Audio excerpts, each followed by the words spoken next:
আসসালামু আলাইকুম গাইস, আমার নতুন রোকেয়া রান্নাঘরে সবাইকে স্বাগতম। আজকে আমি ট্রাই করব শাপলা ফুলের ডাঁটা। তার জন্য চলে গেলাম খাড়িতে। আমাদের খাড়িতে সুন্দর সুন্দর শাপলা ফুল ধরেছে, তো এটা রান্না করব। আমি প্রথমে ছুলে দেখাবো। তো এইভাবে সুন্দর করে ছুলে নিব, ছুলে নিয়ে টুকরো টুকরো করে কেটে নিব। কেটে নেওয়ার পরে আমরা ওটাকে ভালো করে ধুয়ে দিব। আগে এভাবে কেটে নিব, কেটে নেওয়ার পরে কেটে নেওয়ার পরে এটাকে আমি ধুয়ে দিব, থবো। ধোয়ার পরে আমি এগুলো সুন্দর করে ধুয়ে নিব। ধুয়ে নেওয়ার পরে আমি পানিটা ঝেরাতে ধুয়ে দিব। তো এখানে চলে যাই আমরা কড়াইতে। কড়াইতে প্রথমে আমরা তেল দিয়ে দিব।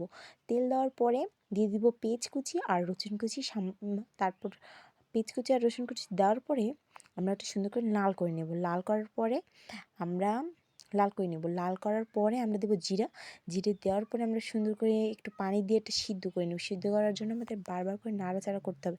নাড়াচাড়া করার ভিতরে আমি দিয়ে দিলাম জাল মাছ। জাল মাছের পরে আমি হলুদ গুঁড়ো, মরিচ গুঁড়ো, লবণ, আদা রসুন বাটা, তারপরে আমি সুন্দর করে নাড়াচাড়া করে নেবো। নাড়াচাড়া করার পরে এটা ভালো করে জাল দিয়ে নিব। জাল করার পরে আবার সুন্দর করে নেড়ে নিব। নেড়ে কাঁচা ঝালগুলো দিয়ে দিব, দিয়ে আবার সুন্দর করে নাড়াচাড়া করে নেব। নাড়াচাড়া করার পরে আমরা সামান্য পরিমাণে পানি দিয়ে সুন্দর করে এটাকে নরম করব। নরম করার পরে আমরা এটাকে ঢাকনা দিয়ে নরম করে নেব। নরম করার পরে আমরা তো এইগুলা ওই ডাঁটাগুলো দিয়ে দেবো। সুন্দর করে দেওয়ার পরে ঢাকা দিয়ে দিব। ঢাকা দেওয়ার পর এটা সিদ্ধ করার জন্য ওয়েট করবো। ওয়েট করে সুন্দর করে নাড়াচাড়া করে ভালো করে নাড়াচাড়া করে নেব। সুন্দর করে সিদ্ধ করে নেওয়ার পরে নাড়াচাড়া করে আবার ঢাকা দিয়ে আবার নাড়াচাড়া করে আমরা তুলে নেব।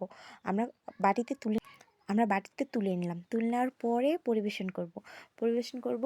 আমার এই খাবারটা খুবই সুন্দর লাগবে, বাড়ির সবারই অনেক মজা লাগবে গাইস। তো তারপরে এটাকে আমি পরিবেশন করব। বাড়ির সবাই খাবারটা অসম্ভব ভালোবাসবে। আমার ছোট বোনকে আমি ভাত আর এই তরকারিটা দিলাম, সে খেয়ে বলছে অসাধারণ মজা হয়েছে আপু। তো সবাইকে ধন্যবাদ, বাই।